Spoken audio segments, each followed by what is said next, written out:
À quoi back, Tricia? Hey. Ah là, tu dis hey, hey, hey, comme si tu n'es pas à la maison ici maintenant. Il faut dire aux gens, tu es à l'aise. C'est la T'inquiète. maison, je suis à l'aise, oui. On commence à être un peu à l'aise. Ça va aller. Ok. Bon, bah écoute, épisode spécial sur un nouveau format que je demande depuis, que tu partages un peu tes insights, expériences, les choses que tu as aimées, qui t'ont marqué, que tu penses que les gens devraient plus remarquer ou discuter. Et Yes. tu as fait une petite story qui a attiré mon attention et qui a généré un peu de réaction, non, ou bien? Oui, j'ai eu pas mal d'échanges, de feedback, de retours, de validation aussi de pas mal d'entrepreneurs sur le sujet. Bien sûr, j'ai pas dit grand-chose, il y avait beaucoup à dire sur tout ce qu'elle a dit. Et c'est des choses sur lesquelles je suis pas mal d'accord, Ok. globalement. Donc, on va On en va partir de parler. là. Donc, c'est qui elle? De quoi on parle? Alors, Ama, c'est la fondatrice d'un produit qui a fait son succès. Mhm. C'est l'huile pour les cheveux, pour les tempes, les chili pépé, là, comme on dit en Afrique. C'est Les chili pépés. oui, chili pépé, c'est comme ça qu'on les appelle en Afrique de l'Ouest, et c'est pour les tempes dégarnies. Donc, Ah, généralement, les femmes noires font pas mal de traits, s'attachent très serrés les cheveux, font beaucoup de chignons bas, etc., ce qui apporte de la chute. Et aussi, la majorité des femmes, après avoir accouché, perdent la majorité de la devanture en fait du cheveu. Ça arrive à Ouh, beaucoup de femmes.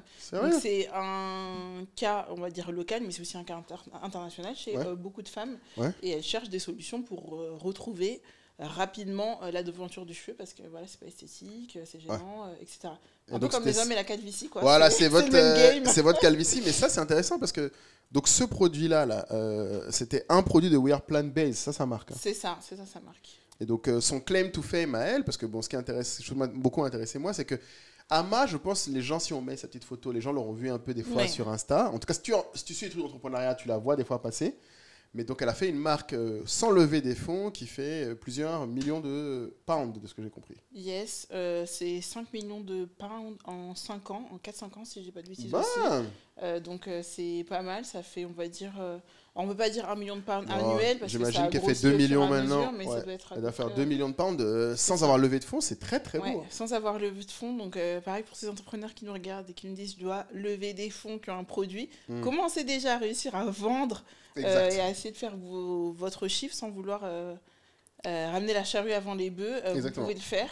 Ce qu'il vous faut, c'est trouver votre cible, et je pense que c'est quelque chose qu'elle a très bien réussi à faire, Ama, c'est de savoir communiquer avec sa cible et de Ok. toucher réellement sa cible grâce à son contenu. Ok. Parce qu'il était intéressant de voir, c'est qu'elle disait que pendant 3 ans, Mhm. elle a tout misé sur le contenu organique. D'accord. Et, Elle n'a pas payé de pub sur elle n'a Facebook. pas payé de elle a pub pas sur balancé son Facebook, oseille là-dedans. boosté, Google, etc. Malgré qu'elle avait quand même pas mal de cash en banque pour Ouais. pouvoir réinvestir. Mais elle a fait que du organique. Et là où je trouve que c'est vraiment smart et quand même important pour beaucoup de marques, surtout quand on commence. Ouais.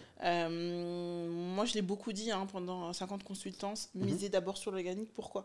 L'organique, c'est le meilleur moyen de savoir si ton contenu fonctionne vraiment et si ton contenu vend. Ouais. Parce qu'en fait, si tu payes pour avoir des likes, pour avoir de la visibilité sur ton contenu, tu vas dire, bah oui, t'as payé pour avoir tes 1 million de vues, mais t'as payé pour. Exactement. Donc Et finalement, est-ce que ça performe vraiment? est-ce que vraiment c'était intéressant? Ouais, est-ce que Est-ce ça que va? c'était intéressant? Ouais. Est-ce que ça t'a ramené des ventes? Pas forcément. Et en fait, si tu travailles pendant longtemps ton organique, et ben en fait, gratuitement, tu vas te construire une communauté de gens qui est vraiment intéressée par ton produit ou par ta personnalité, ton histoire. Et ça permet d'avoir du contenu qui performe vraiment. Donc en fait, soyez concentrés pour faire du bon contenu. Et quand vous faites un contenu qui performe pas, ne vous dites pas je vais le booster et je vais le présenter à plus de monde. Erreur. Erreur de Ça, débutant. c'est l'erreur ultime. Oui, mais là, ce produit-là, il n'a pas eu assez de visibilité, ça n'a pas bien marché, donc je le booste. Non, faux, non. Grosse erreur. Si ça n'a Là, en pas fait, marché, c'est que c'est nul. C'est que c'est nul. C'est que c'est nul. Ou le et que contenu est nul, le déjà. contenu est nul. Première étape. Ça, c'est le premier Ouais. niveau de problème. Le contenu est nul. 1, le contenu est nul. Ou 2, ton produit est nul aussi. Ouais. Parfois, ton contenu, il va être top. Et en fait, je suis désolée, ton produit ne correspond pas à la cible, ou il y a un souci sur le packaging, ou il n'y a pas vraiment de besoin sur ce produit. Ouais. Là, le produit qu'Ama, elle a fait, c'est un produit qui était... c'est un besoin international, et c'est un besoin qui ne tarit jamais. Parce qu'à chaque fois, il y a des femmes qui ont cette typologie et ça ne cesse d'augmenter avec toutes les nouvelles coiffures qu'on veut se faire, tirer, les tresses devant, etc. Et il y a des femmes qui accouchent, des millions de femmes qui accouchent dans le monde. Donc, Ouais, en fait, ça s'arrêtera pas. Et ça s'arrêtera pas. j'ai vu, moi, qu'elle a aidé quand même sa mère aussi à bénéficier de ses produits. Donc, déjà, la première chose que moi, j'avais marqué, toi, ça t'a marqué la communication, forcément, parce que c'est ton domaine. Oui. Moi, ce qui m'avait marqué, c'est que je suis toujours impressionné par les entrepreneurs qui font un produit où les impacts du produit sont l'essentiel de leur communication. Et bien justement, ça c'est un levier marketing très puissant. Ouais. Et j'allais juste en parler, là où elle a été très smart, c'est d'aller sur un sujet de monoproduit. Ah, ok, elle n'a pas fait plein de trucs au début. Voilà, dès le départ, elle a eu un produit phare et elle n'a vendu que ça. Que ça. Et c'est là où elle a explosé en fait. Donc elle a créé ce produit et ça devient un best-seller et ça devient vraiment un produit qui a son succès dans le monde entier. Et finalement, il est plus facile à vendre. Et c'est un peu comme tu l'expliquais avant dans d'autres podcasts que tu as tourné, quand tu as dit quand tu as un produit qui se vend bien, décline-le à toutes les sauces, à fond, vends-le jusqu'à épuisement, restock et te dis pas non, bon, on va calmer un peu et on va faire autre chose. Elle a su vraiment capitaliser sur ce monoproduit, comme je sais pas, le restaurant qui va être connu pour les meilleures pâtes de la ville, le meilleur plat. Le meilleur plat de la ville, expose-le à outrance. Plutôt que d'avoir une carte la plus large possible. Voilà, c'est ça. Plutôt que d'essayer d'avoir une carte large, effectivement. Tu as ce plat-là, peut-être tu as 2 ou 3 plats, tu as 1 ou 2 desserts, et en fait, ton restaurant, il va tourner parce que tu es la référence sur ce sujet-là. Alors que quand tu as plein d'autres produits, le client, il a le temps de se disperser, d'hésiter, de savoir qu'est-ce qu'il y a de mieux, etc. Et puis, il s'en souvient moins facilement. Et voilà. Et tu restes moins dans l'esprit des gens. Du consommateur. Et le monoproduit a aussi l'avantage financier de, en fait, quand tu fais un monoproduit, c'est qu'en fait aussi, tu as aussi tout, à chaque fois que tu fais des ventes, ça augmente ton levier de négociation avec tes fournisseurs. Parce que tu n'éparpilles pas par exemple, les compositions. Si tu as un produit, par exemple, tu as une bouteille. Donc quand tu achètes la bouteille, tu fais des meilleures économies d'échelle que si jamais tu avais 4 tailles de bouteilles différentes, 5 compositions différentes. Oui, businessment parlant, c'est ce qu'il y a de plus intéressant. Et je reviens juste à ce dont tu parlais, le pouvoir de la transformation. Ouais, quand ça marche. Ça, pour moi, il n'y a pas meilleur levier. Je peux même en parler personnellement. Vas-y. C'est qu'en fait, aujourd'hui, sur les réseaux sociaux, le beau contenu, esthétique et tout, arrêtez de vous fatiguer avec ces histoires-là. Ouais, ça, il y en a déjà trop. Mais quand vous avez un produit, les gens ont besoin de savoir est-ce que ça marche. Point. J'ai une problématique, est-ce que ça marche, est-ce que ça fonctionne? Et Ama, elle s'est beaucoup concentrée là-dessus, sur montrer la transformation. Moi, la période où j'ai fait le plus de ventes sur Instagram, et je pourrais continuer à le faire encore, je le fais beaucoup moins, mais c'est pas ça qui empêche que je reçois tous les jours des demandes de gens qui veulent être accompagnés, c'est que j'ai montré plusieurs fois, même pas tous les jours, mais une fois par mois comme ça en passant, la transformation que j'ai apportée à mes clients. C'est-à-dire les résultats qu'ils ont fait en termes de chiffre d'affaires, comment ils ont réussi à augmenter leur chiffre d'affaires, leur notoriété, concrètement en combien de mois, avec quel type de contenu, quel contenu a buzzé. Quand j'ai une cliente qui fait un contenu qui fait 1 million de vues, forcément la personne elle se dit que derrière il y a quand même des gens qui sont pas si nazes que ça. Ah mais c'est vrai que quand un contenu fait 1 million de vues, c'est ça. Voilà, quand j'ai une cliente qui fait plus 30% sur son chiffre d'affaires grâce à un seul contenu et qu'on s'était dit quand même que ça allait impacter son chiffre d'affaires, forcément il y a un impact. Quand j'ai une cliente qui part de 600 euros de vente par mois et qui arrive pas quand même depuis pas mal de temps et que 2 mois plus tard elle passe à 3 000, 4 000 euros, alors oui c'est pas beaucoup, mais c'est en fait, déjà énorme, en pourcentage si c'est énorme. pendant 6 mois tu fais 600 euros et qu'après tu passes à 2 000, 3 000 mais c'est un autre niveau, et que tu fais que monter, c'est qu'en fait forcément tu as eu de l'impact et c'est ça que les gens veulent voir. Et Ama elle l'a très bien fait, c'est-à-dire qu'à partir du moment où ses clientes ont commencé à utiliser ses produits, elle a montré. Quand tu montres concrètement 0 cheveux, il y en a qui apparaît avec un trou là, je suis désolée, non, et mais que tu arrives à le montrer sur je ne sais combien de clients, la cliente qui arrive face à ton produit, elle se dit ça a marché, ça va sûrement marcher pour moi aussi. Et ça passe par le montrer via votre contenu, donc créer du contenu autour de ça. Donc je sais pas, par exemple un challenge qui montre voilà, suivez-moi pendant 1 mois où je retrouve ma devanture de cheveux, et chaque semaine tu documentes ta devanture, et quand à la fin du mois on voit que ça a poussé, tu peux mesurer aussi ton cheveu, si c'est un cheveu qui est un peu plus raccourci, c'est montrer tes retours clients avec des photos des clients qui montrent. C'est clair, et voilà, oui, vraiment, et en plus des photos limite pas trop bonnes quoi. Non, faut voilà, pas mauvaise qualité même, voilà, faut pas qu'on pense que voilà, bien brut et bien brut, mais ça c'est un truc d'ailleurs que moi j'ai toujours eu des problèmes, ça qu'à l'époque on a même fait à l'époque Afrique Rea Queen qui est devenue Anka Queen. les marques avaient du mal à dire de poster les contenus de leurs clients. C'est ce qu'ils disaient, mais c'est pas joli. Mais c'est ça qui marche. Mais c'est ça qui Parce est que réel. c'est ce qui est authentique. Et Ouais, en c'est ça qui est fait, réel. c'est ce qu'on a besoin de voir via la transformation. Et c'est pour ça que, par exemple, moi, tout ce qui est avis client du type écrit, ça, je fais pas. Et je recommande pas à mes clients de réécrire les avis. Parce que ça fait... Faites des screenshots avec les fautes d'orthographe, avec les phrases qui sont pas bonnes. C'est pas grave, c'est mieux. Parce qu'en fait, ça se voit que c'est quelqu'un qui l'a écrit. Mais le truc, oui, très, très contente de cette expérience. Ouais. Je recommande... Fait sur Canva avec un petit avec quote. des petites étoiles, etc. Non. Ça marche prends pas. le truc brut, tu prends un screen, ça marchera 1000 fois mieux que ton post que tu vas faire. Je vais faire un post avis client, tu le réécris, tu mets un truc tout beau, ça marche pas. C'est un super avis. J'avoue que les gens ont tendance à avoir beaucoup de mal à faire en marketing. Ils ont tendance à penser que plus c'est clean, plus ça plaît. Ouais. La transformation brute, ça fonctionne comme pas possible parce qu'il y a comme un effet waouh. C'est comme il y a une femme qui est une coiffeuse et qui aujourd'hui en fait elle montre que des avant-après de ses prestations. Mais c'est ça. Au format vidéo. Ouais. Donc elle montre vraiment le cheveu un peu Arrive, défraîchi. là, voilà, franchement là, les filles elles sont pas sexy du tout, pas maquillées. Et après à la fin du Reels, et le Reels il dure 30 secondes, parfois elle fait même des épisodes et en fait à chaque épisode tu as juste envie de voir qu'est-ce que ça a donné à la fin et après le résultat il est waouh et il n'y a personne qui peut nier qu'en fait c'est pas waouh. Ouais, puis en plus c'est impressionnant. J'avoue que là où tu as raison, c'est qu'il faut que ce soit régulier en plus, c'est pas genre tu le fais une fois et pendant 6 mois on te voit. Ouais, la régularité ça marche vachement bien. Première fois la personne elle va se dire why not, je suis un peu sceptique. Deuxième fois elle va se dire on dirait que ça marche vraiment. Troisième fois, elle se dit, vas-y, c'est bon, j'achète. Voilà. Là, cette affaire-là, ça marche. Je vais tester au moins. Ouais. Et en plus, elle est convaincue. Et c'est comme ça que tu fidélises ton premier client et tu recommences et tu recommences. Donc, les avis clients, c'est vraiment important. Si par exemple, vous n'avez pas des choses qui sont mesurables, ça peut être pour la mode, tout simplement une cliente qui a porté votre tenue. Pour un hôtel, ça peut être la cliente qui a fait son petit selfie dans votre Airbnb ou dans votre hôtel, où elle va repartager sa photo et elle sera super contente. C'est intéressant, donc tu dirais que... La transformation, c'est super important. Tu dirais que donc c'est le premier gros conseil que tu as trouvé, qu'on peut tirer de Hama et de ces 5 millions là, en 5 ans, c'est quand même, sans avoir levé de fonds, c'est cette histoire de contenu organique, que les gens ont tendance à faire, à vouloir booster pour voir, alors qu'en fait, il faut faire organique. Si ça marche, ça suffira. Tu peux booster quand ça a déjà marché. Tu as cette histoire de transformation qui est quand même indésirable. Il faut montrer que l'impact que ça a sur les gens.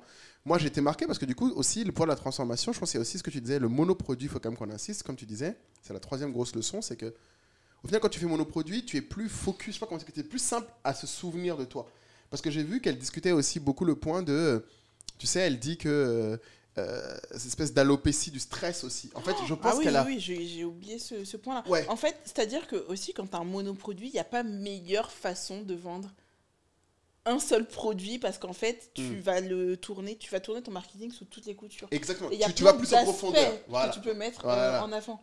Effectivement, il y a le stress, comme j'ai dit, le postpartum, il y a les coiffures qui font mal. Tout ça, c'est des cas... comment ça peut aider sur peut-être une jeune fille, une adolescence qui a fait trop de stress, une maman, une vieille personne. Exactement. Même parfois un homme qui a ces problèmes-là. Oui, parce que tu as là qui mettait sur la barbe. Oui, bien sûr. J'ai vu, il y a des gars qui mettaient sur la barbe son produit. Sur un homme. Et ça, c'est des cas que tu peux dupliquer.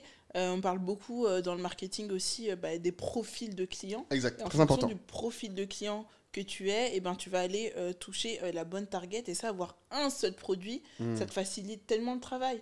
Et après, tu vas aller prendre aussi, tu vas dupliquer ton contenu en fonction de qui est sensible à quoi, qui est sensible au prix, qui est sensible à l'effet de nouveauté. Donc peut-être que dans ton huile unique, tu vas mettre, on a ajouté dans cette nouvelle huile, une huile spéciale au gingembre, ou à tel produit naturel, mais toujours le même produit. Il y a ceux qui vont être sensibles à la sécurité. Donc tu vas dire comment ton produit il a été créé. Il a été créé en laboratoire, certifié, il est composé, certifié, etc. Composé de quoi? Les résultats ont été prouvés par le laboratoire qu'en 3 mois, tu peux avoir telle quantité de pouces, etc. Et ça, c'est aussi des aspects que tu dois mettre en avant, que ce soit en vidéo, que ce soit en photo, que ce soit sur ton site, ton TikTok, ton Instagram. Et en parler comme ça, forcément, ça crée toute une viralité où tu te dis, mais il y a trop d'arguments pour que ça ne puisse pas marcher. Mais c'est intéressant parce que je pense que moi, ce que j'ai beaucoup vu avec les vendeurs chez Anka, c'est qu'on a beaucoup de vendeurs qui pensent qu'un monoproduit, c'est plus dur de faire du contenu régulièrement. Mais le problème, c'est qu'en fait, ils ont tendance, comme tu dis, à ne regarder qu'un seul profil de client. Et même, ils ne regardent même pas des fois les clients. Ils se concentrent sur le produit en tant que tel. Exactement. Ça, c'est une grosse erreur aussi. Ouais, je pense que ce que tu décris, en fait, c'est que la leçon, c'est que le monoproduit, en fait, t'aide aussi à te concentrer sur le client. Parce Oui. que tu peux pas parler internellement juste du produit, de ses C'est ça, caractéristiques. exactement. Et donc en marketing, il y a un nom pour ça, non? C'est vendre l'utilité plutôt que les caractéristiques, non? Alors, ouais, c'est ce que j'aimais beaucoup dire à l'époque, c'est plutôt vendre les bénéfices plutôt que les fonctionnalités. Exactement, bénéfice plutôt que les En fait, tu as fonctionnalités. la fonctionnalité, donc par exemple, là on a un appareil photo qui nous filme, Ouais. enfin une caméra qui nous filme, et la caméra elle a des fonctionnalités, c'est-à-dire qu'elle a un grand angle de X, je sais pas quoi, elle a un bouton qui lui permet, Telle et en fait, résolution. la manière dont tu vas le vendre à telle résolution, en fait, ça, les gens ils s'en fichent. Parce qu'en fait, ça, ils savent pas ce que ça veut dire, ils savent pas concrètement en quoi ça les Exactement. aide. Là où après ça va être plus intéressant, c'est de dire cette caméra, c'est la caméra que les influenceurs utilisent, que Squeezie utilise, que Lena Situation utilise, Voilà. et c'est la meilleure caméra Ouais. pour les influenceurs, pour Ou faire les ton créateurs de vlogging, contenu, ouais. voilà. Et ça, derrière, par exemple, ça, te dire, tu- voilà cette caméra, quand on l'utilise, quand tu fais tes shorts après, c'est toujours clean. Voilà, c'est toujours clean, et Voilà. là tu montres des petits exemples. Ouais. C'est ça en fait. En fait, c'est Les à quelle bénéfices, problématique tu réponds. Et c'est là que tu vas apporter tes bénéfices. Et pour chacune de tes fonctionnalités, il y a un bénéfice qui est apporté. Par exemple, Ama, elle joue beaucoup aussi. J'ai bien identifié ce qu'on appelle ses contenus piliers. Ouais. C'est-à-dire qu'il y a des sujets sur lesquels elle revient régulièrement. Parce que la répétition est pédagogique, donc les choses ont besoin d'être répétées. C'est bien ça. Et- Explique au peuple c'est quoi un contenu pilier. Les gens ne savent pas. Ouais, bah, un contenu pilier, en fait, tout simplement, c'est quand on lance une marque et une page, l'objectif, comme le monoproduit, c'est de pas s'éparpiller et de raconter tout et n'importe quoi comme on le sent, quand on veut. C'est de donner une direction, une ligne éditoriale. Donc, dans cette ligne éditoriale, tu vas définir 3 sujets sur lesquels, en fait, tu vas parler de ta marque. Très bien. Et en fait, par exemple, pour Ama, elle joue beaucoup sur son personal branding. Donc, c'est toute l'histoire, le storytelling autour de sa personne. Elle a compris que ça faisait beaucoup la différence, surtout pour vendre à sa cible, qui est une cible de la diaspora, des États-Unis, d'Angleterre, etc. Donc dans l'interview dont tu parlais, elle parle beaucoup de ça. Ouais, elle parle beaucoup de ça. Il y a aussi tout ce qui tourne autour du produit, sa composition. Et c'est là où elle est très forte. Donc, par exemple, elle va pas dire j'ai mis tel ingrédient, elle va mettre quels sont les bénéfices de ces ingrédients. Parce qu'elle a quand même créé une huile qui arrive à faire pousser les cheveux. Donc, qu'est-ce qui fait que ça fait pousser les cheveux? Donc, elle va pas dire telle molécule, etc. Non. Elle va dire voilà, cet ingrédient, ça a été prouvé pour ça. C'est une huile. Un produit composition, alors en Afrique c'était beaucoup utilisé par nous. Voilà, elle va parler du storytelling et de l'impact de ce produit-là. Et après, bien sûr, elle est beaucoup sur le pilier vie d'entreprise et l'usage aussi de comment utiliser son produit. Ouais, usage et efficacité. Efficacité, c'est ça. Donc c'est intéressant ce que tu dis là, parce que je pense que beaucoup de marques, je vous défie là, ceux qui nous écoutent, si on vous demandait c'est quoi vos 3 piliers, qu'est-ce que c'est? Il y en a beaucoup qui postent en pagaille et qui n'ont pas de pilier de contenu. Et en fait, et c'est peut-être ça aussi qui fait qu'ils ont du mal à poster. Erreur. Moi, je dirais que c'est ou ça qui fait ce qu'ils postent trop, ou qu'ils savent pas quoi poster. Ouais. Ils ne sont pas mis d'accord sur c'est quoi les 3 piliers sur lesquels tu veux parler tout le temps. Ouais, Et sur lesquels tu peux aller en profondeur. c'est ça. Et ce qui est intéressant, c'est pourquoi tu dirais pas 5, pourquoi pas un pilier par exemple? Parce que pourquoi 3? Les gens vont te dire, non mais je sais pas. Bon, honnêtement, je sais pas s'il y a de règles. Généralement, on dit entre 3 et 5. Pourquoi pas 1? Parce qu'en fait, tu parles toujours de la même chose. Et pourquoi pas 5? En tout cas, quand on démarre, c'est important de ne pas avoir trop de sujets parce que tu disperses trop l'attention. l'information. Ouais. Attention. Et tu vas dans tous les sens. 3, c'est bien parce que c'est un peu clair, net et précis. Et la redondance est bonne, en fait. Ouais. L'objectif, c'est qu'en fait, un sujet se répète régulièrement et dans la tête ça finit par rentrer parce qu'il y a le fameux truc marketing où on dit que ton client a besoin d'être en contact 7 fois avec le produit ou l'information pour que ça puisse vraiment être ancré dans son cerveau et qu'il puisse passer à l'acte d'achat.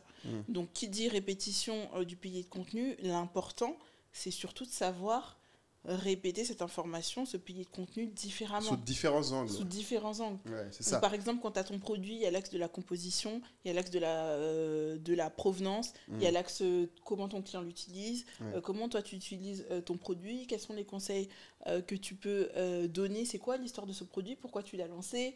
Il y a plein de choses. Et en fait, chaque semaine, c'est de raconter une nouvelle histoire. C'est quoi l'impact, combien de clients l'ont utilisé, pourquoi, peut-être que l'autre client l'a utilisé de telle manière, l'autre de cette manière-là.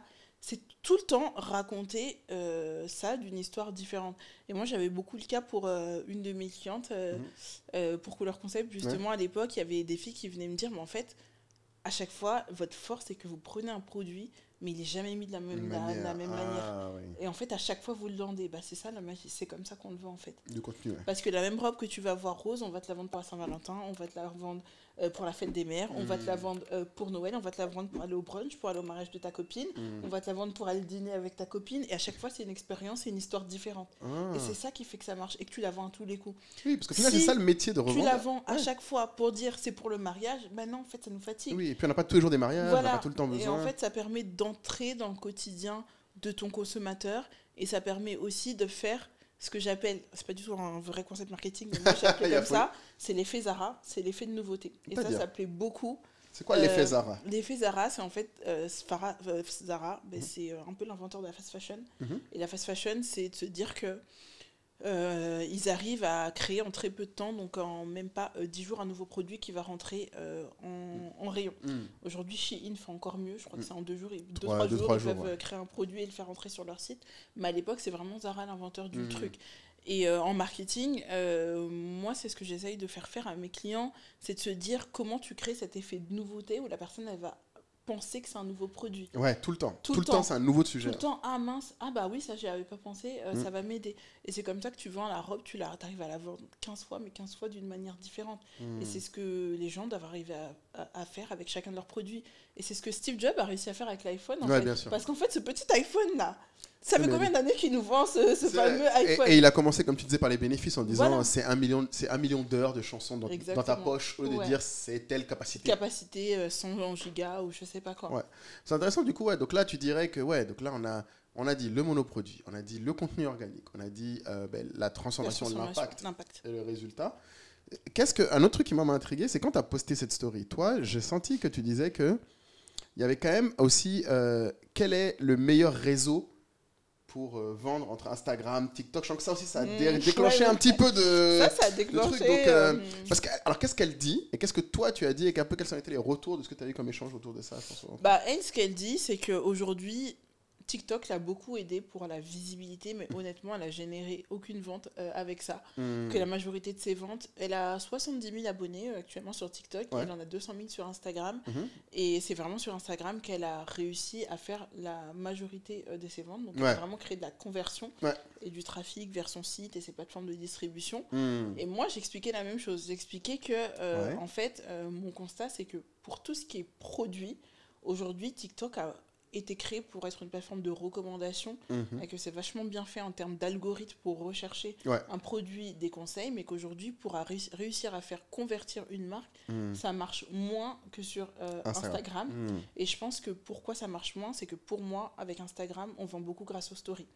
Le feed est créé pour la visibilité, aider ton compte à trouver de nouveaux clients et te rendre visible, et c'est ce que TikTok a. TikTok a le feed, mais TikTok n'a pas les stories. Et aujourd'hui, avec très Instagram... peu, les gens, ils vont très peu. Non, les gens, ils vont pas. Moi, quand je vais rentrer sur TikTok, je vois 1 ou 2 stories qui se battent en duel. Mais ils n'ont pas réussi du tout à développer ça. Mais par contre, Instagram a vachement réussi à développer ça, même mieux que Snapchat. Il y a des gens où moi, je pense que je vais des fois que sur les stories d'Insta. Moi aussi, je vais que sur les stories. Et parfois, je me fais un petit kiff, je vais regarder, aller, je scrolle un peu, mais sinon, je vais que sur les stories. Et... encore une fois, je parle de mon expérience. J'ai vraiment réussi à développer ça pour mes clients. C'est la vente en story. Et tout se passe en story. Et même moi, pour donner mon exemple, pendant 5 ans, j'ai dû publier en 3-4 ans quand j'ai commencé à poster peut-être 15 posts. Franchement, c'est ridicule. Un par mois max. Mais par contre, les stories, j'y étais tout le temps. Et donc, j'arrivais à vendre à ma base. Et donc, je publiais beaucoup plus en story. Et dès que je postais une story où je montrais une transformation client, ou même là, par exemple, je parlais d'une marque et j'analysais un petit peu la marque, bam, 1 ou 2 clientes, il faudrait qu'on travaille ensemble. Là, même quand j'ai publié cette story, il y a une fille qui est venue dans mes DM et qui m'a dit, quelques jours plus tard, je lui ai dit, j'ai besoin de toi pour tel sujet, un sujet finance. Elle m'a dit, moi aussi, j'ai besoin de toi pour tel sujet. Pourtant, je ne pensais même pas qu'elle pouvait être intéressée par mes services. Mais la story, ça convertit comme pas possible. Et je pense qu'Ama, avec son personal branding, la manière de raconter les coulisses de son entreprise, la manière d'exposer de manière très naturelle en story et de faire des reviews un peu authentiques, comme ça, ce côté très authentique qu'elle a, ça doit cartonner dans les stories. En story, tu balances un lien. Et c'est aussi pour ça qu'on a créé Ankapay. Franchement, recevoir des paiements depuis l'étranger, c'était galère, jusqu'à ce que je découvre Ankapay. Maintenant, en quelques secondes, j'envoie un lien de paiement à mes clients et c'est réglé. Je vais sur mon compte Anka, Je clique sur EncaPay. Je crée un lien en 2 clics, je copie et hop, j'envoie à mon client. Dès qu'il paye, l'argent arrive direct dans mon portefeuille. Pas de stress, pas d'attente. Si toi aussi tu veux être payé sans galère, teste EncaPay. Retirez votre argent facilement avec EncaPay. Vous vous demandez quand et comment retirer votre argent sur EncaPay? C'est simple et rapide. Disponibilité immédiate. Vos fonds sont retirables dès la confirmation de la commande. Aucun compte bancaire requis. Retirez directement sur votre compte local, MTN Momo, Wave, Orange Money. Sécurisé et sans tracas. Votre argent à portée de main sans complications. Vendez directement sur vos réseaux sociaux, TikTok, Facebook, Instagram. Rejoignez-nous dès maintenant sur enca.africa.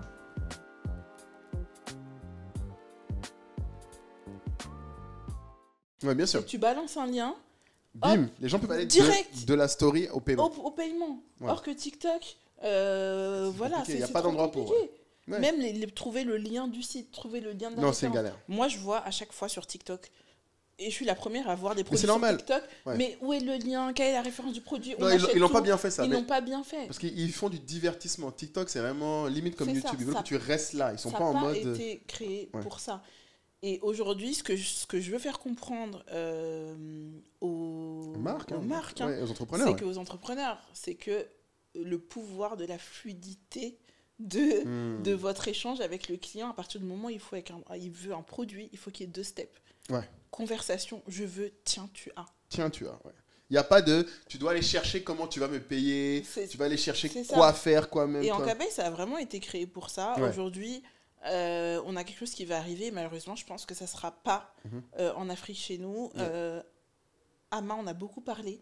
Aujourd'hui, elle dit que TikTok, ça convertissait pas. Ouais. Mais il y a 3 mois, TikTok Shop. Ouais. TikTok Shop est arrivé il y a plusieurs mois aux États-Unis et c'est une révolution. C'est-à-dire des gens qui faisaient pas beaucoup de business, il y a des gens qui ont fait en live avec des live TikTok shopping, qui ont réussi à faire je crois que j'avais entendu quelqu'un qui avait fait 200 000 comme ça en 1 heure, 200 000 dollars Ouais. en 1 heure. Et Ama, elle a dit qu'en 3 mois, elle avait réussi à faire 60 000 dollars en 3 mois grâce à TikTok Shop. Ça arrive aussi en France. Mais je ne pense pas que ça sera. Ah, en mais Afrique. similaire. Non, Donc, mais écoute. il faut trouver des solutions pour autour. pouvoir avoir ce même impact. pour Et simuler EncaPay, ça. pour moi, ça répond à ça. Ouais. Parce qu'aujourd'hui, ton client, il veut quelque chose, hop, tu vas dans ses DM, tu lui envoies le lien pour acheter son produit Exactement. directement. Ou même dès le truc, tu peux mettre le lien. Et... Même dans ta bio, Ouais. tu veux l'acheter, c'est ici, Si. tu cliques, hop, t'achètes Terminé, ton produit. Ouais. Donc en Afrique, on se présente beaucoup, il y a beaucoup de choses qu'on n'a pas.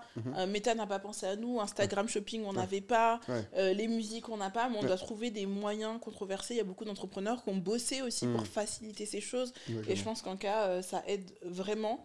Si TikTok a lancé TikTok Shopping, c'est que l'avenir du e-commerce, c'est le social shopping. C'est sûr, et dans tous les cas, moi, je suis d'accord avec toi. Tu vois, même les entrepreneurs, des fois, qui... je donne un exemple. Là, j'ai acheté des jolies petites sandales que vous voyez peut-être là. Je vous le mets, tu vois, elles sont jolies. Messandales.ci, je vous recommande. Très sympa sur Insta. Et exemple typique, en fait, j'ai acheté dans le même pays que lui, mais ça a été clunky parce qu'un coup, je lui ai écrit, il m'a dit, ah oui, voilà le produit que je veux. Donc, j'ai dû faire un screenshot. C'est épuisant. J'ai Toute dû- notre vie, c'est ça. Voilà, discuter, nanana. Et à la fin, c'était pour me dire, ah, il faut payer donc sur Wave. Donc, je lui dis, ok, comment je paye? Il dit, voilà le numéro. Donc, en fait, à On moi n'aime d'aller. pas, on n'aime pas. À moi d'aller chercher, Ouais. copier-coller. Si je me trompe là, c'est gâté. Votre client, il n'aime pas ça. Voilà, Et le donc j'ai truc, dû c'est vérifier que- 3 fois. Alors, est-ce que c'est le bon numéro? C'est bien Ouais. ça, nanana. Après, j'envoie. Après, il me dit, ah ben, du coup, je vous enverrai. Et là, pour m'envoyer, il m'écrit il me demande mon WhatsApp parce que là, il doit Non, m'écrire la colocation. Donc, en fait, tu as tout un non. truc qui est pas. La conversational commerce et le social shopping aujourd'hui, je pense que vraiment, on a commencé avec EncaPay. Franchement, accrochez-vous, on va faire d'autres choses. J'aimerais vraiment qu'on aille beaucoup plus loin que ça. Et je pense que c'est intéressant que tu dis ça parce que les gens ne font pas attention à ça. Un truc que tu as dit, je t'enverrai, d'ailleurs, je pense qu'on va faire une vidéo dessus, c'est Alex Hormozy a fait une très belle vidéo sur. Il a regardé, lui, en tant qu'Alex Hormozy, chacune des plateformes, donc TikTok, Instagram, LinkedIn, qu'est-ce que chacune lui apporte en trafic, en conversion, Oui. blablabla. Donc ça colle avec ce que Ama et toi vous avez remarqué. D'ailleurs, c'est plus que vous dites Oui. que TikTok est bon pour générer de la reconnaissance. En fait, Voilà, que beaucoup de la gens notoriété. ils disent le gars qui est musclé sur TikTok, là. Mais savoir qu'est-ce que même il fait, qu'est-ce qu'il Ils dit, savent pas. ils savent pas. Ils n'arrivent pas à identifier c'est qui. Donc c'est intéressant pour toutes les marques qui font ça. C'est en fait, il faut travailler les deux et pas C'est pour ça. les mêmes objectifs. Oui, parce Donc, qu'en fait, les deux fonctionnent vraiment conjointement. Et ce que j'ai remarqué, c'est que les marques mettaient beaucoup aussi leur lien Insta. Ouais. Et du coup, ça leur permettait d'aller sur le deuxième canal où là, ils vont réussir à générer des ventes. Ouais. Donc en fait, c'est vraiment un circuit ce qu'on peut appeler pour les grosses marques vraiment omnicanal. Exactement. En gros, chaque canal travaille pour un objectif précis. Non, mais écoute, ça fait un très beau 4e point. Donc, nous avons donc cette contenu organique, monoproduit, conversion, transformation et donc Instagram versus TikTok. Ouais, Instagram versus attendre TikTok. des choses de différents réseaux, avoir différents trucs. Quel est le dernier point que toi tu dirais que dans ce que tu as vu, qu'est-ce qui a fait réagir les gens, qu'est-ce que toi t'as marqué dans aussi ce qu'elle a fait comme contenu, ou même comment est-ce que tu me disais que par contre vous avez des avis tranchés entre vous sur ce qu'elle en dit, Ama, de ces différentes de cette interview que tu as vue. Alors c'est pas forcément des avis tranchés, par exemple il y avait beaucoup de j'ai eu quelques retours qui disaient que ce sujet en fait de TikTok vs Instagram c'était la même chose. Cool. J'ai eu 2 ou 3 retours d'entrepreneurs qui m'ont dit moi c'est pareil, 80% de mes clients viennent d'Instagram, malgré qu'elles aient des sites internet, etc. Et c'est puissant. C'est puissant. Fait, non, mais c'est intéressant. Quel est le chiffre d'ailleurs qu'elle donnait, elle, en termes de. Tu disais que ses clients viennent 70% d'Instagram. 70%. Ouais, 70% d'Instagram. Après, alors qu'elle vend sur Amazon. Hein, et elle a son site. Donc, vraiment, elle vend sur Amazon, elle vend sur. Soyez conscient de l'impact qu'une plateforme comme Instagram peut avoir. Et en full organique pendant 3 ans, c'est-à-dire qu'elle a commencé la pub et je pense qu'elle ne dépense pas beaucoup là-bas parce qu'elle n'est pas fan de ça. En full gratuit, qu'est-ce qu'elle a réussi à créer? Bon, après, j'imagine qu'elle a aussi créé un beau produit, elle a bossé énormément dans la distribution, plein de trucs que les gens ne voient pas derrière. Oui, bien sûr, il y a et ça, je pense que ça nous amène au dernier point. Donc, personal branding. Est-ce pour ou contre se faire connaître sa marque et partager son aventure entrepreneuriale?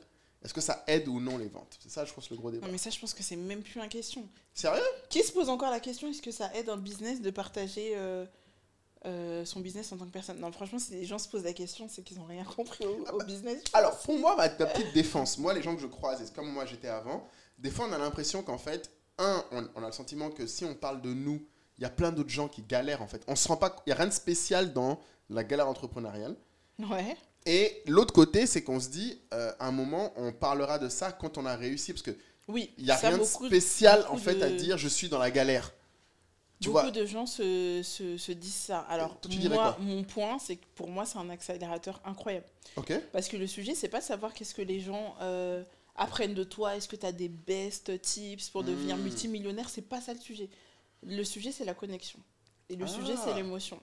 Et s'il y a bien un élément qui aide à ton marketing, c'est l'émotion. En fait, les gens achètent par émotion. Les gens n'achètent pas de manière rationnelle. Ça, c'est un très bon point. Il y a des consommateurs qui sont rationnels, mais même ces consommateurs qui sont rationnels, la rationalité vient à la fin. Quand ils arrivent devant le panier à décision d'achat, est-ce que j'ai pris la bonne décision? Et là, ils récapitulent. Bon, j'avais besoin de ça, c'était ça mon besoin, etc. Ouais. Mais de prime abord, c'est plus un contrôle. Voilà. L'émotion est le driver. C'est le driver. Et même ceux qui te diront non, moi pas du tout, c'est faux. On agit tous par émotion. Et c'est pour ça qu'il y a beaucoup de gens qui me demandent comment on arrive à être viral. Ouais. Les gens qui arrivent à être viral, c'est les gens qui vont jouer sur vos émotions. Et quand vous voyez les gros entrepreneurs du digital qui vont vous dire maison à Dubaï, etc., dropshipping, etc., oui, non, mais ça marche pas. Mais il y a des millions de personnes qui les regardent et il y a des millions de personnes qui s'abonnent et ils font des millions de dollars. Ouais. Donc c'est bien que ça marche. Pourquoi? Parce qu'ils jouent avec vos émotions. Ouais. Vos émotions, c'est la peur de manquer, la peur de ne pas réussir à être riche, la peur de ne pas pouvoir donner ou une l'envie, maison, la cupidité. Voilà, y a plein toutes ces émotions. Ouais. Et si vous arrivez à jouer là-dessus, et malheureusement, il y en a pour qui... ils ont créé leur business comme ça et ils en sont tout à fait conscients. Et il y a d'autres qui ont choisi la voie du personal branding où ils construisent avec vous cette marque. Ça part de l'idée. Et à chaque étape, c'est des émotions. Et les émotions, c'est comme la belle histoire que vous allez voir au cinéma. C'est qu'il y a un cheminement à ça. C'est le pourquoi, j'ai créé ça, j'ai des galères, je tombe, je remonte, il m'arrive ci, il m'arrive ça, il y a un succès, on pleure ensemble. Donc ça crée It's all about emotion en fait. Ouais, ça crée un lien indéfectible. Et le pouvoir de se montrer, c'est pas que vous avez des leçons à partager, c'est pas que vous avez des leçons à donner, c'est juste le pouvoir de créer cette connexion avec vos consommateurs. Et c'est ce qu'elle a fait, Ama. Parce que quand elle a créé, elle est partie de rien. Et il y a beaucoup de gens qui vous diront, je suis partie de $100, $500 de rien. Et elle avait rien de plus, elle connaissait pas le business. Ouais. Mais elle a réussi à créer ce lien à chaque étape, créer des produits avec sa communauté. Et c'est pareil pour Kelly Massol, des Secrets de Ligue, vous devez tous connaître, je pense. Ouais. voyez où elle en est. Vous voyez l'histoire puissante. Et quand je parle de l'histoire puissante, je ne parle pas forcément du fait qu'elle a été à la DA. C'est une histoire triste, mais elle ne joue pas du tout là-dessus. Elle n'en parle pas, elle en parle que dans des moments où on lui demande. Mais ce n'est pas son storytelling. Son storytelling, c'est vraiment de croire à quelque chose de puissant qui est que la femme noire peut arborer son cheveu avec fierté. Et c'est ça son histoire. Et son leitmotiv, c'était comment je vais aider à des millions de femmes à être fières de leur chevelure, que ça soit un cheveu très crépus, un cheveu plus ondulé, à dire la boucle est belle et il n'y a pas seulement le lisse qui le vaut bien. Voilà. Exactement. Comme je suppose que vous avez dû comprendre. On comprend la référence tout de suite. Si vous avez la ref, mettez-le en comment. Et c'est ça qu'elle a créé. En partant de rien, elle travaille à la sécurité sociale, donc petit à petit, les gens l'ont suivi. Et ça a été long, patient, ça a été long, pénible, mais ça vaut la peine. Ça vaut la peine. Et à chaque étape, les gens l'ont suivi. Et il y a eu cette connexion. Donc maintenant, oui, les produits sont reconnus pour l'efficacité, ça marche, comme on l'a dit tout à l'heure, tout ce qu'on a cité, la transformation, l'impact qu'elle a eu sur ses clients. Mais la base, c'est le storytelling. Et aujourd'hui, elle en joue encore de ce storytelling. De pourquoi elle le fait, le fameux why. C'est intéressant parce que tu sais, quand tu dis ça, même moi, c'est un bon rappel pour moi, parce que même moi qui commence à avoir un petit peu d'audience, j'ai franchement du mal à partager en temps réel aux gens. C'est plus simple pour moi de faire des rétrospectives. J'ai fait d'ailleurs des articles où j'expliquais les 5, 3, 4 dernières années, que de dire en temps réel, ouais, aujourd'hui c'est chaud, voilà ce dans quoi je suis. En fait, j'ai du mal à faire ça. T'as du mal, et c'est le biais qu'ont beaucoup d'entrepreneurs, et moi je l'entends encore. Hein. Je discutais encore avec une entrepreneur tout à l'heure qui me disait, non Tricia, j'ai pas encore assez de choses à dire. Ça fait 10 ans qu'elle entreprend, elle n'a pas encore de choses à dire. Et tout ce qu'elle a fait. Et la question que je voudrais te poser, c'est pourquoi tu penses que des gens comme Léna Situation fonctionnent? Je sais pas, parce que pour moi, c'est des aliens. C'est pour ça. En fait, c'est des aliens. En fait, pour ça. Eux, pour moi, c'est des gens qui ils mettent tout. Chaque fois, explique. En fait, je sais pas quel est le. En fait, j'ai l'impression que leur fonctionnement, c'est j'ai quelque chose, j'ai besoin d'en parler. Alors que nous, j'arrive pas à avoir cette envie même d'en parler. Elle n'a pas quelque chose. Elle n'a. Enfin, Pardon. Voilà. Je vais pas dire qu'elle n'a rien, mais juste, elle a su partager cette question d'instantanéité là. C'est un peu comme le pourquoi les téléréalités marchent. Ouais, ok. C'est le même sujet. Et en fait, c'est parce que ça crée de la connexion avec l'audience, ils ont envie de savoir ce qui se passe. Léna Situation a très bien réussi à créer ça, Et aujourd'hui, les marques, pour moi, quand elles te disent non, je veux pas être visible, je veux pas parler de moi, etc., c'est une grosse erreur. Ouais. C'est une grosse erreur. Sur cacher le personal branding, ne pas essayer de le dire. Et sur tous les marchés, ça peut fonctionner. Après, ils ont le droit. Ils ont peut-être eu d'autres voies. Mais je vous assure qu'avec la deuxième voie, ça marche moins vite. Ça va plus lentement. Et Ama disait qu'elle, spécifiquement, tu disais qu'elle a senti la différence quand elle a commencé à le faire, ça que tu disais? Ah, bien sûr. Elle dit que le personal branding, pour elle, ça a été essentiel. Et dès le départ, elle s'est montrée. Et c'est ça qui a créé la puissance de son contenu organique. Parce qu'il y a un contenu organique où tu montres juste, ah, regardez, tenez, le super téléphone. Et un contenu organique où tu dis, bah ouais, moi, c'est ce téléphone-là, voici ce qui m'a permis de faire. Regardez, j'utilise ça, machin. Mais ça fait la diff. Ton téléphone tout seul que tu montes ton produit et toi qui parles de ton expérience avec ce téléphone, comment tu utilises, ce que tu as permis de faire, forcément tu connectes mieux. Ouais. C'est comme une époque où j'avais lu une stat sur un bilan annuel Meta qui disait qu'en fait les Reels et les Stories fonctionnaient mieux parce qu'en fait les gens connectent avec les visages et ils ont réussi à prouver que les personnes ont besoin de voir du contenu où ils voient de l'humain. Ouais, plus que les carrés. Plus que les carrés avec les photos, etc. Ou même juste ta vidéo avec ton produit. C'est l'humain qui crée de la connexion. Donc, c'est pas juste moi qui le dis. Hein. C'est des principes marketing clairs et nets, des biais psychologiques. Et c'est prouvé par toutes les statistiques des réseaux sociaux, des données que les réseaux sociaux récupèrent sur nous. Très bien, mais écoute, je pense que c'est intéressant pour tout le monde. Je pense que la seule limite que moi je vois à ça, et je veux avoir ton avis dessus, c'est beaucoup d'entrepreneurs de la minorité, entrepreneurs noirs, ont quand même le complexe de se dire, et c'est ce qu'elle a évoqué un peu en disant, quand je me montre moi, ça fait comme si je ne vends qu'aux noirs. Quid de quelqu'un qui a un personal branding, mais qui voudrait vendre plus largement qu'aux gens qui lui ressemblent. Parce qu'en fait, il y a un peu ce danger aussi dans le personal branding, c'est que tu veux... Je suis d'accord. Parce que moi, personnellement, dans un cas, j'avais aussi un moment peur de se dire, je suis pas un modeux. Je suis pas une femme, en plus 80% de mes clients sont des femmes, autant acheteuses que vendeuses. Donc tu as un peu c'est pas le syndrome de l'imposteur, mais là c'est vraiment, tu as l'impression que ça... Mais ça c'est un vrai point, ça je peux te répondre là-dessus, j'ai eu aussi d'autres clientes qui ont eu ce sujet-là. Ouais, comment on gère ça? Pour moi c'est simple, et j'ai encore un exemple à donner là-dessus, c'est tout simplement j'allais dire United Color of Benetton, c'est de la diversité. Dès que tu apportes de la diversité, dans tes exemples. Dans ton contenu et dans tes exemples, tu vas parler à la personne. Tout est sujet de s'identifier. Tu crées l'émotion au moment où on arrive à s'identifier à toi. Il y a plusieurs manières de s'identifier. On s'identifie au visuel. Elle me ressemble, elle s'habille comme moi, je me sens connectée. Elle a la même personnalité que moi, je me sens connectée. Elle traverse les mêmes galères que moi. Elle a les mêmes références que moi, je me sens connectée. Voilà. Elle est blanche comme moi et elle a l'air un peu comme moi, je me sens connectée. Donc c'est d'ajouter de la diversité pour sortir un peu de ce rayon-là. Et c'est aussi ce que Kelly Massol, elle a fait. Ah, oui, elle est arrivée à un plateau aujourd'hui sur sa marque à un moment donné il y a 2-3 ans où elle s'est dit c'est quoi le next step. J'ai l'impression que mon marché j'arrive pas à aller au-dessus en termes de chiffre d'affaires. Elle avait des ambitions vraiment de multimillionnaire, multimilliardaire. Donc elle s'est dit il faut que j'aille chercher un plus gros segment de marché. Le gros segment de marché, elle a été chercher chez la femme typée. La femme typée, elle a le cheveu bouclé, ondulé. Et même chez les caucasiens, il y a du cheveu ondulé. Tout simplement parce que l'humanité est ultra métissée. À un moment, tu as juste eu un noir ou un métis dans ta lignée, tout son cheveu va sortir ondulé. Donc c'est ça qu'elle a été chercher. Et aujourd'hui, elle a apporté de la diversité. Avant, elle avait que du cheveu afro, elle a commencé à mettre... voilà la femme caucasienne avec du blond. Mais du coup, ça a créé... Ça a créé du débat, des palabres, des bagarres. Mais this is the point et ça a marché. Parce qu'au final, ça a créé du boucan. Ça a créé du boucan, mais surtout, ça a créé... Les personnes ont pu s'identifier. Parce qu'avant aussi, ça a été, je pense, un petit peu compliqué ce switch. Parce que les gens disaient, je pensais que c'était pour les cheveux crépus. Donc elle a dû communiquer. Onduler, texturer, montrer aussi des femmes, pas que le dire. Il faut que tu le montres en fait. C'est ça que tu veux dire. Toi, tu veux dire, c'est pas juste tu le dis, c'est tu le montres. Non. Sinon, ça rentre pas. C'est de la répétition sous toutes ses formes. Et c'est dur pour nous dont les clients sont pas dans le même pays que nous. C'est ça aussi le point. Du coup, il faut créer. Non, c'est pas dur. Tu prends juste des personnes, par exemple, on a des Libanaises, etc. Tu ajoutes de la diversité et tout le monde. Et c'est pareil pour tous les business.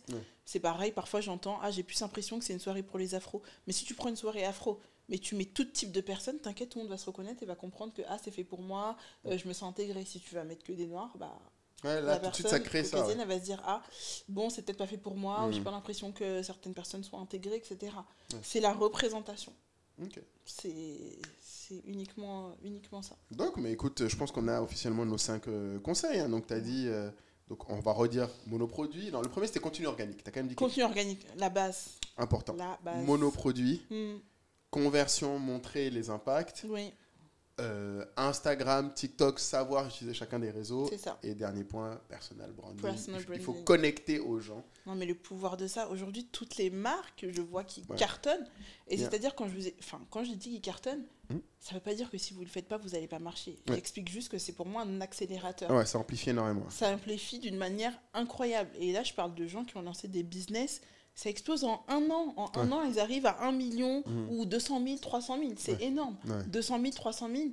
C'est énorme pour un individu traditionnel. Ça lui met des dizaines d'années. 5-10 ans pour arriver à ce niveau-là, en partant de rien et très peu de moyens, sans avoir lancé de fonds.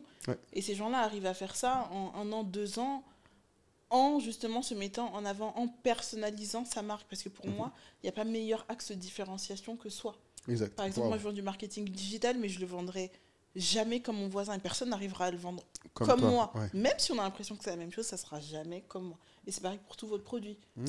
Pourquoi aujourd'hui, et quand j'ai commencé la story que tu as vue, j'ai dit, il n'y a pas de marché saturé, il y a juste des entrepreneurs qui savent pas se différencier. C'est une très belle phrase. Il n'y a pas de marché saturé. Il y a qu'entrepreneurs qui ne savent pas se différencier. Pour moi, c'est ça. Et le personal branding, c'est votre axe différenciant non répétable. Vous êtes le seul à pouvoir le faire. Et j'en ai plein de marques françaises. Il y a une marque de beauty qui s'appelle AMS Beauty. Le marché de la beauté commence, c'est saturé.